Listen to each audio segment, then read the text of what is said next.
You can call me Buster, and this is Game Dev Tycoon, a game that came out not super recently, but it's a tycoon game. Tycoon game. This is off to a great start. Anyway, this is another tycoon game. I think it's pretty cool. I haven't actually played it yet, but I've seen some Let's Plays of it, and I'm excited to give it a try. So, here's a series. We're gonna play Game Dev Tycoon.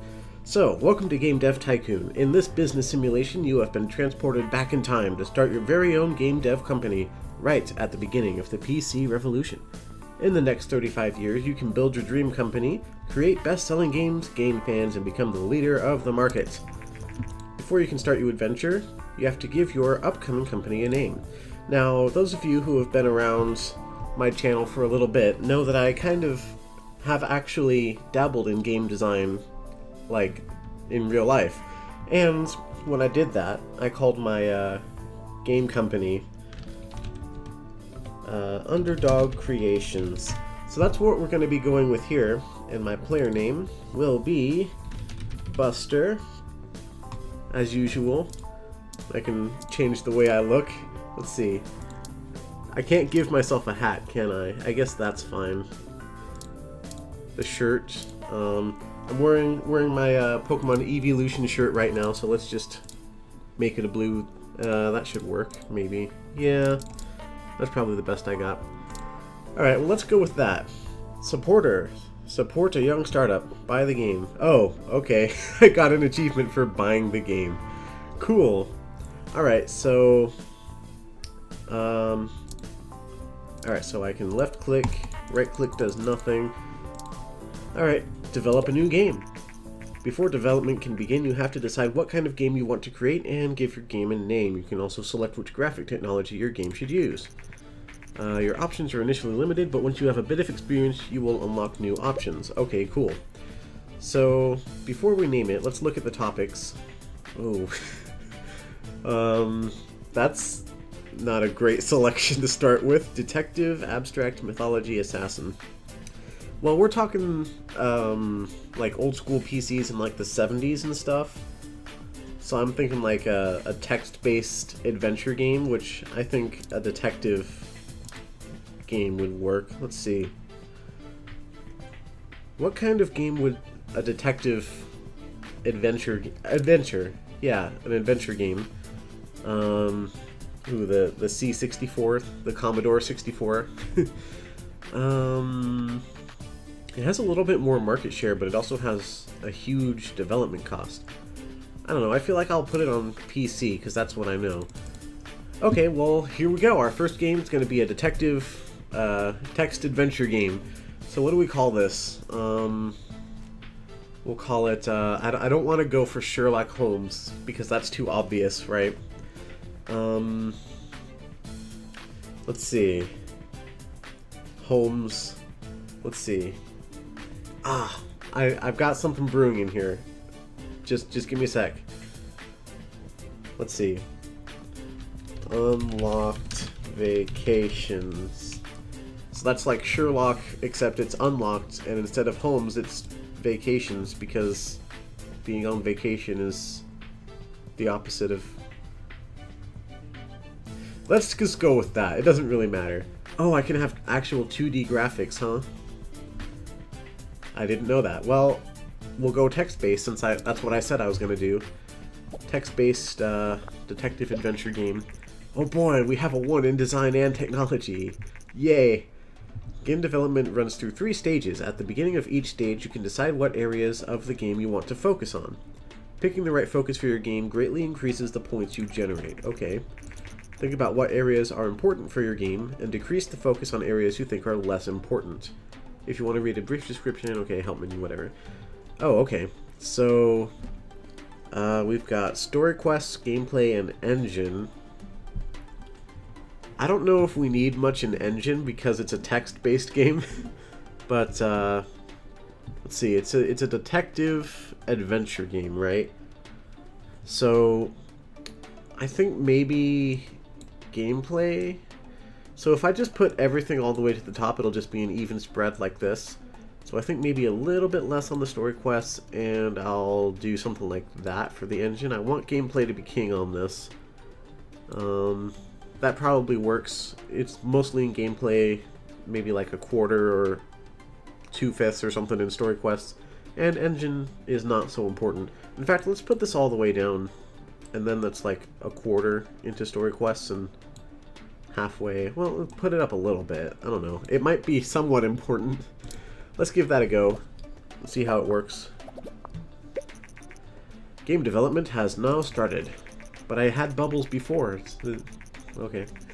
I put one bug in my game and nothing else. While developing your game, you will generate game points, which you can see bubbling up. Game points are divided into design points and technology points. And the better your game will be for it. Time to time there will be bug points generated. These points become less likely once you gain experience. Okay. Bugs should be fixed before the game is released. And increase development time and cost. No. Okay.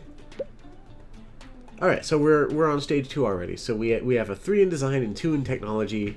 I guess that's good. I don't know. I have 3 bugs. Alright, well, let's see here.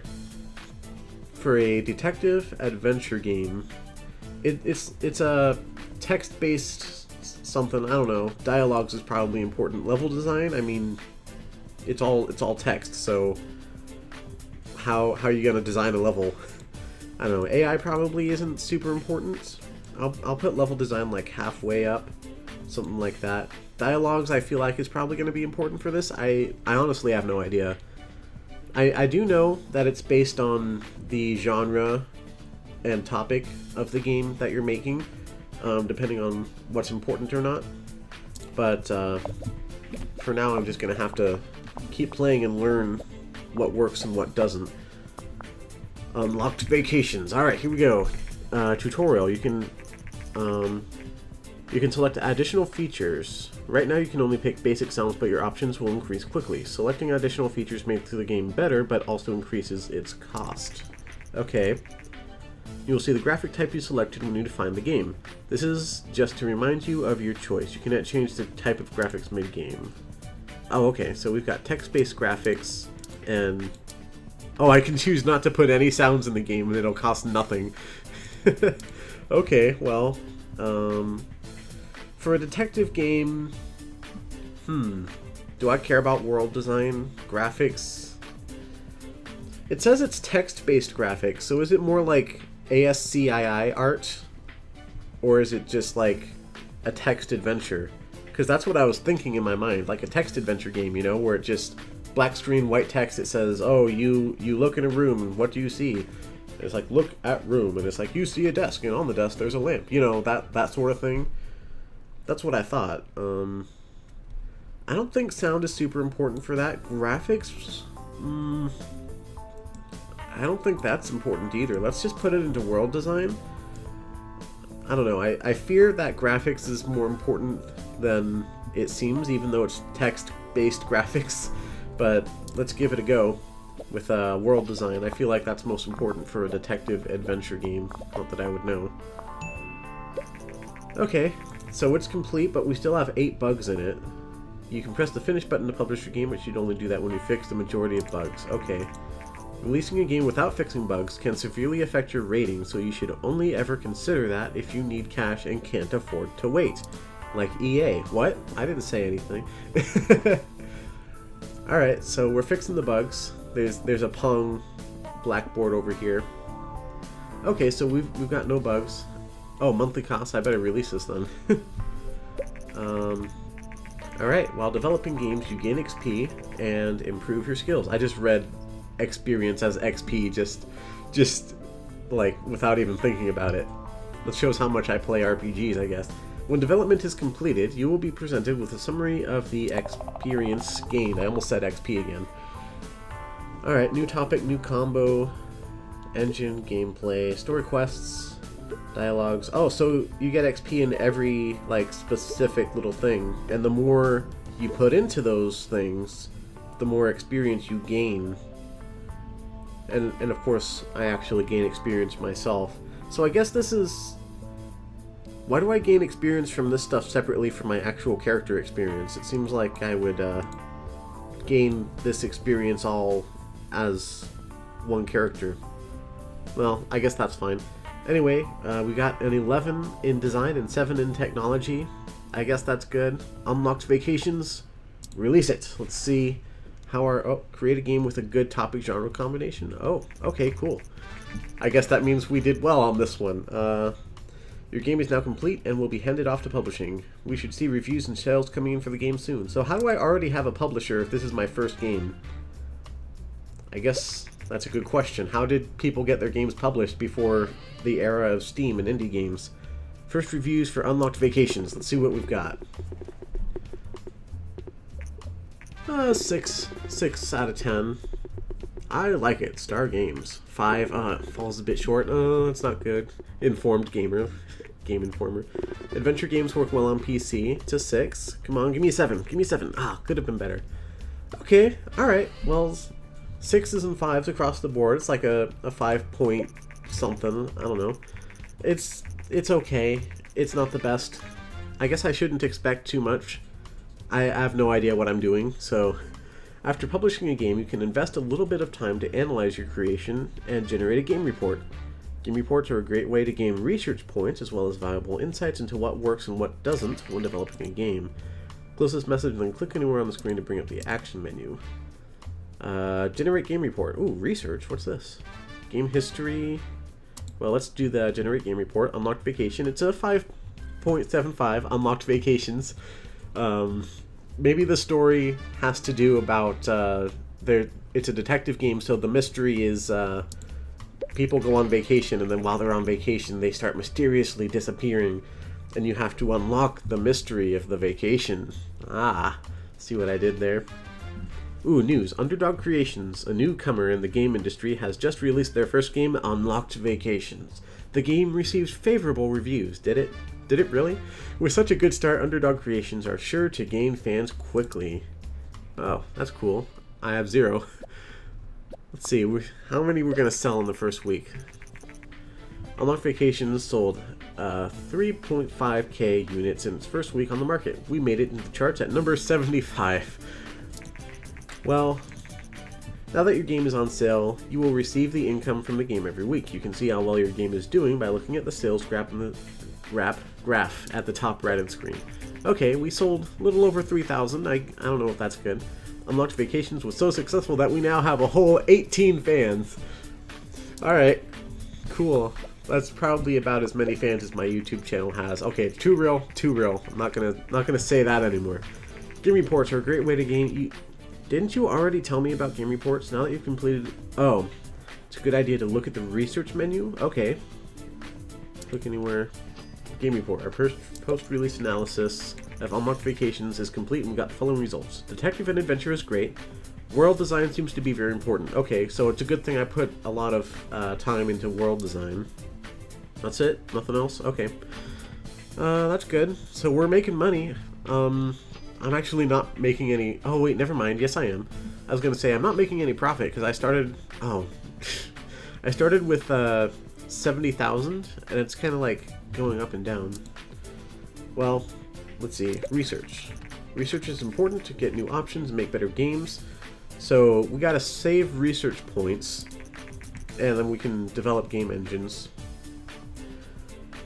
Develop games with a different topic and genre combo for a slight research boost. Okay. So, we can get a custom game engine with 50 research points. Well, let's get a new topic because the ones we started with are kind of crap. Let's see, we got... Ooh, that's some good stuff. So, I have a few games of my own that I made as Underdog Creations IRL. And I want to try to sort of recreate some of them in this game. So... I really like rhythm games. I want to make a rhythm game. I'd love to make a puzzle game, but that's not on the list. I also have a racing game I can make. Farming, I mean... I can only think of Farmville, Stardew Valley, Rune Factory, and Harvest Moon as far as real-life farming things. Medieval would be good if I want to make an RPG, but I'm going to start with racing. I guess I don't have to do text-based. I can do actual 2D graphics, so... We'll definitely do that and make a racing game for the PC. And it's going to be, of course, Crazy Karts, which Crazy Karts is good. Alright, so I've researched a new topic, racing. Okay, so now I guess we'll just develop a new game. Let's go. So I already know. And by the way, Crazy Karts is stylized in this exact way. Crazy Karts with 2 Z's in both ones.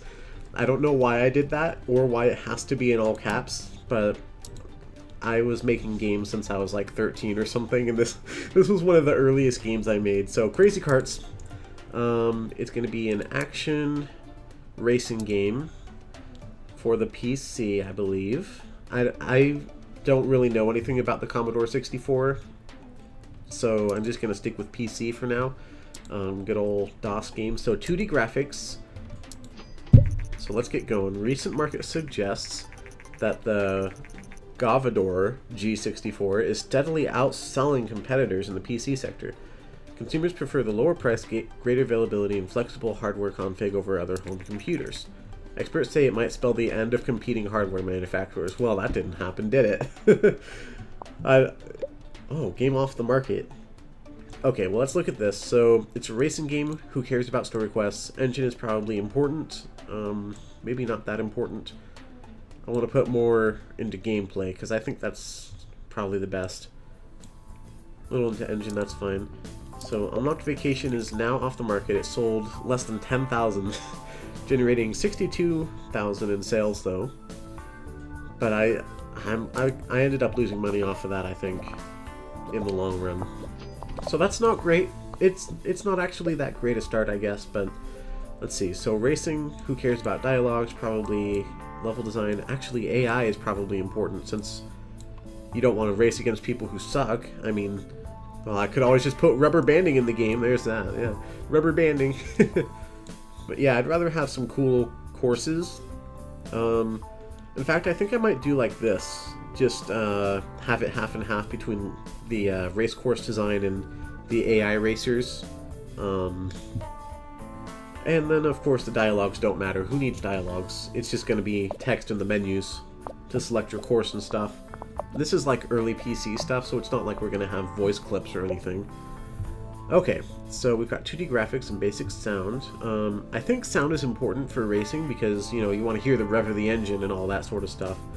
World design is probably not as important overall. I'll put a little bit in there just in case. Graphics, I don't know. If I'm playing a racing game and it doesn't have like motion blur effects, I don't feel like it's as fun as a game that does, you know, because it makes it feel like you've got more speed going and stuff. Then again, this is probably like a top-down perspective game. That's how Crazy Karts, the original one, was. I have a video about it on my channel, by the way. Go ahead and look up right here. I'll put an info card. You can look up the video I made on the original Crazy Karts years and years ago, before I even had a face cam. Yay! It's a little bad, but hey, you get to see the game that way. Anyway, so let's put a little less into graphics. I think sound is probably king on racing games. So let's do that. So we're working on graphics and sound. Okay, now we gotta work out the bugs. Okay, so we got a 10 and a 5. I feel like that's worse than the... Huh? According to rumors, the Japanese company Ninvento is planning to launch its very own home gaming console. Ninvento is known for the widely successful arcade game Danky Kang. Dinky King. Who is Danky Kang? Many industry experts doubt that the home gaming consoles will take off, but we are eager to see what Ninvento will deliver. So did we just skip the Atari 2600? Or is that going to come out? Because I feel like the NES... I mean, the NES came out before the Atari. Oh, release it, right. I'm running out of money. This had better be good. Alright, so new record on design. That's good. I feel like technology should have been better, but oh well. Alright, so can I speed this up?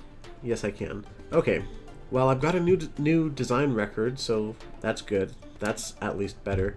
Let's see if it served the game well. Alright, first reviews for Crazy Karts came in. Don't! I'm not doing very well.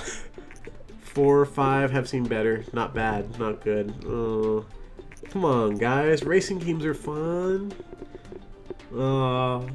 That's not good. Okay, well, maybe it'll still sell? Sold over 1,000? Unlocked Vacations sold like 3,000 in its first week. It took this one 3 weeks to sell 6,000. Ugh. Okay, well, the NES is coming out. It features cartridge-based games and a uniquely designed controller. Ugh. Alright, generate the game report. That's a thing I can do. Crazy carts. Ugh. That's not good. Okay, well, it looks like I got some fans off of it. I got 31 fans? Wait, this generated 40 over the long run. And so far this is... okay. Well, I've got some fans at least. I guess that's good. I'm not sure what fans really do, but maybe they'll come into play later. I don't know. I actually made some decent money on it. Oh, what's this? Two Buster from Patrick and Daniel Klug from Green Heart Games. Oh, yeah, that's the actual developer of this game. Hi, Buster. We're the creators of Game Dev Tycoon. You're very welcome, guys. This is a great game. It's our very first game, and it means a lot to us that you are enjoying it. With your purchase, you support our little startup, and this will hopefully make sure that you can bring more games in the future. Oh, thank you, Patrick and Daniel Klug. You're very welcome. I think your game is pretty cool, and that's why I'm doing a YouTube channel on it. Alright, let's see what we did wrong here. Racing in action is good. Graphics seem to be quite important. Okay. PC in action is just good. I mean, it's good. It's not great, but it's good. Maybe I should start developing on the C64. I don't know. What research do we have? Just new topics. I don't want to make rhythm games until later. Hacking. Wow. Medieval? Let's make a medieval RPG. I feel like RPGs probably do better on like the NES and onwards, considering that's kind of where they got their start with Dragon Quest and all that sort of stuff, but... Alright, come on, you got it. There we go. Alright, so let's develop a new game. Topic, we've got medieval, so let's do that. Alright, so medieval RPG, and let's make it on the G64, just to see. Alright, so a medieval RPG, huh? I never really made anything like that when I was still Underdog Creations. So, no, actually I did. And it was a game called Umbridge, which means like darkness or something like that. And actually it was called Umbridge, Tale of Lost Souls. Sorry about that cut right there. I accidentally hit the hotkey that tells OBS to stop recording, which is kind of funny. Anyway, so yeah, Umbridge Tale of Lost Souls. It's a game in which you play as a character named Riken, who uses magic, and he actually doesn't use a sword, he just shoots fireballs at enemies and stuff. So Umbridge Tale of Lost Souls, medieval RPG for the Commodore 64 this time, 2D graphics. Let's start development on that. So in the game, you come across a town that is just deserted. There's nobody there, and it's very strange. But you go into the throne room because there's a castle there. You go and try to see the king, but in the king's place, instead of the king on the throne, you see a evil darkness, like an evil entity, right? And as soon as it sees you, it just blasts you out of the throne room.